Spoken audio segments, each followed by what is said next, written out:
اللہ تبارک و تعالیٰ نے ارشاد فرمایا وَمِنْهُمْ مَنْ عَاهَدَ اللَّهُ لَئِنْ آتَانَا مِنْ فَضْلِهِ لَنَصَّدَّقَنَّ وَلَنَكُونَنَّ مِنَ الصَّالِحِينَ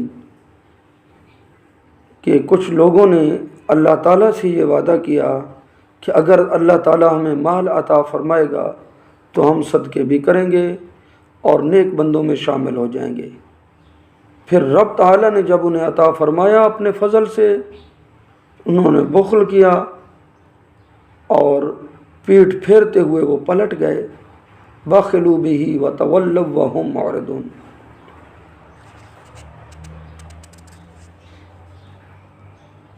یہ آیہ کریمہ اس وقت نازل ہوئی جس وقت ثعلبہ بن ابی حاتب نے زکوٰۃ کے اوپر اعتراض کیا اور اس کو ٹیکس سمجھا۔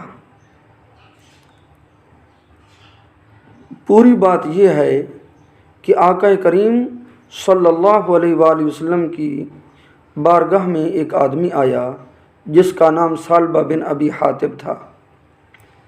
آ کر کہنے لگا کہ یا رسول اللہ صلی اللہ علیہ وسلم، آپ دعا کیجئے کہ اللہ تعالیٰ مجھے مال عطا فرمائے۔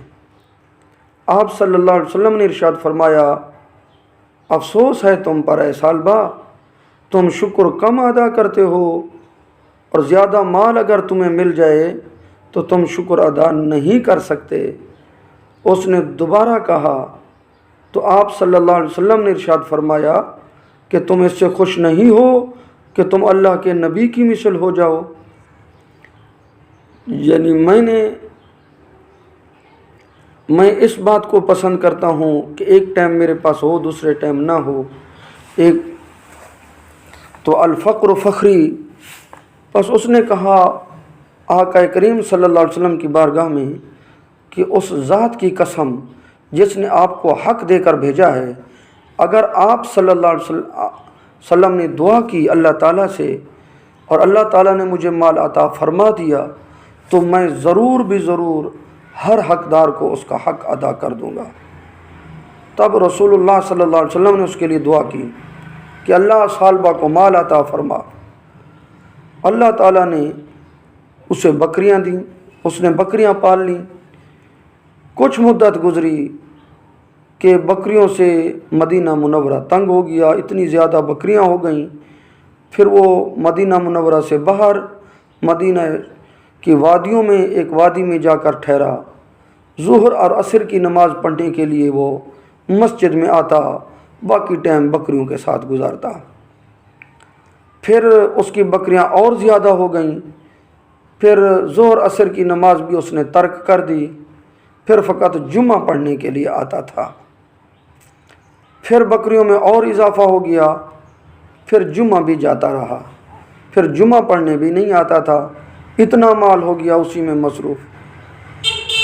پھر آقا کریم صلی اللہ علیہ وسلم نے ایک دن اس کے بارے میں پوچھا تو صحابہ کرام علیہم رضوان نے خبر دی کہ یا رسول اللہ صلی اللہ علیہ وسلم، اس کے ساتھ تو یہ معاملہ، اتنی بکریاں ہو گئیں، اب سنبھالنا مشکل ہو گیا ہے اس کے لیے۔ محبوب کریم صلی اللہ علیہ وسلم کی دعا تھی، اس لیے مال تو بڑھنا تھا۔ اللہ اکبر۔ تو آقا کریم صلی اللہ علیہ وسلم کو جب بتایا گیا کہ اس کی نمازیں جمعہ سب کچھ اس نے چھوڑ دیا ہے، صرف مال کے پیچھے لگ گیا ہے، تو آپ نے فرمایا افسوس اے ثعلبہ، افسوس اے ثعلبہ، افسوس اے ثعلبہ۔ اللہ تبارک و تعالیٰ نے اسی دوران قرآن پاک کی آیت نازل فرمائی، زکوٰۃ کا حکم نازل فرما دیا۔ فرمایا خذ من اموالہم صدقۃ تطہرہم وتزکیہم بہا وصلی علیہم۔ اے محبوب کریم صلی اللہ علیہ وسلم، ان سے زکوٰۃ وصول کیجئے اور زکوٰۃ وصول کر کے ان کے ظاہر اور باطن کو پاک کیجئے اور ان کے لیے دعا کیجئے۔ پھر آقا کریم صلی اللہ علیہ وآلہ وسلم نے زکوٰۃ کا حکم بیان فرمایا کہ جو صاحب مال ہیں وہ زکوٰۃ ادا کریں۔ پھر 2 آدمی ثعلبہ کی طرف بھی بھیجے اور اپنا ایک خط مبارک بھی لکھ کر بھیجا کہ یہ 2 بندے آ رہے ہیں اور اپنی بکریوں کی زکوٰۃ ان کے حوالے کر دو۔ تو ثعلبہ نے جب مکتوب مبارک کو پڑھا کہ انہوں نے پڑھ کر سنایا تو ثعلبہ نے کہا یہ تو صرف ٹیکس ہے، میں نہیں جانتا یہ کیا چیز ہے زکوٰۃ۔ اس نے زکوٰۃ دینے سے انکار کر دیا اور اس کو ٹیکس سمجھ لیا۔ اس نے کہا تم چلے جاؤ۔ ان دونوں کو خالی واپس اس نے لٹا دیا۔ آقا کریم صلی اللہ علیہ وسلم کے پاس ثعلبہ کے رشتہ داروں میں سے کوئی مرد تھا، وہ بھی ثعلبہ کے پاس گیا اور اس کو رسول اللہ صلی اللہ علیہ وسلم کے مکتوب کی خبر دی۔ رشتہ دار نے جا کر بتایا، خبر دی کہ بھئی زکوٰۃ ادا کر لے، اور یہ بھی بتایا کہ تو نے 2 بندوں کو خالی بھیج دیا ہے تو یہ تو نے اچھا نہیں کیا ہے۔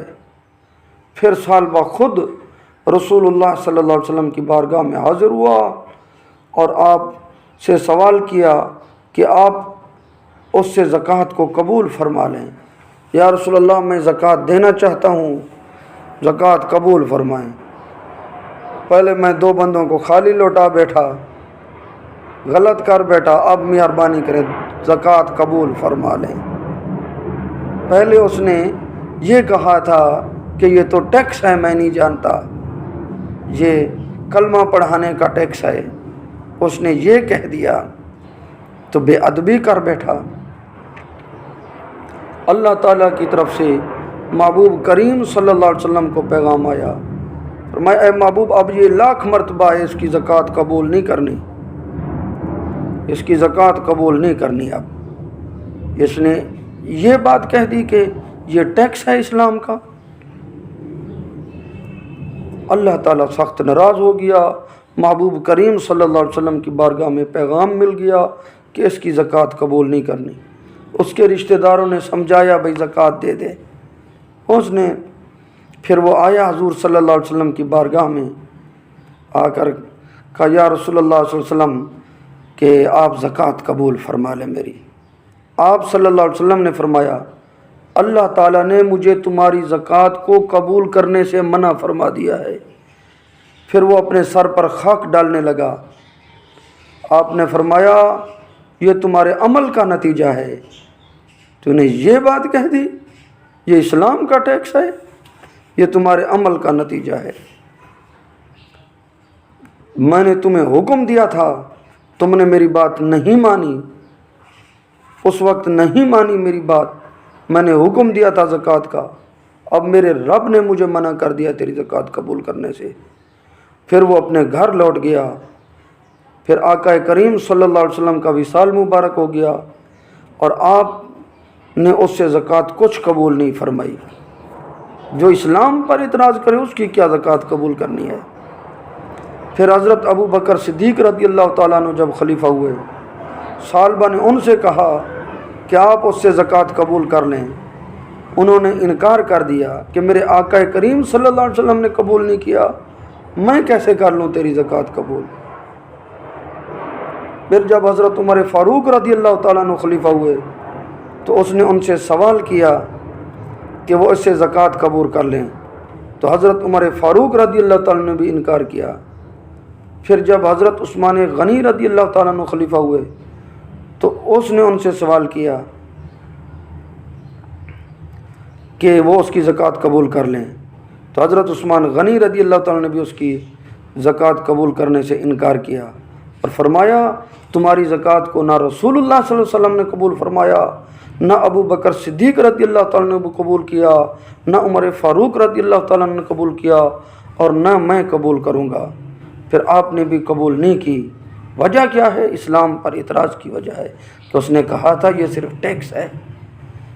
تو حضرت عثمان غنی رضی اللہ تعالیٰ نے بھی اس کی زکوٰۃ کو قبول نہیں کیا۔ پھر وہ حضرت عثمان غنی رضی اللہ تعالیٰ عنہ کی خلافت میں وہ فوت ہو گیا۔ تو زکوٰۃ ہے دل سے، دل کی خوشی سے، دل کی تنگی سے نہیں، دل کی خوشی سے ادا کرنی چاہیے، اور اس کو اپنے اوپر وبال نہیں سمجھنا چاہیے۔ اگر سمجھیں گے تو شاید پھر اس زمرے میں نہ آ جائیں۔ اللہ تعالیٰ ہمیں اپنی پناہ عطا فرمائے، آمین۔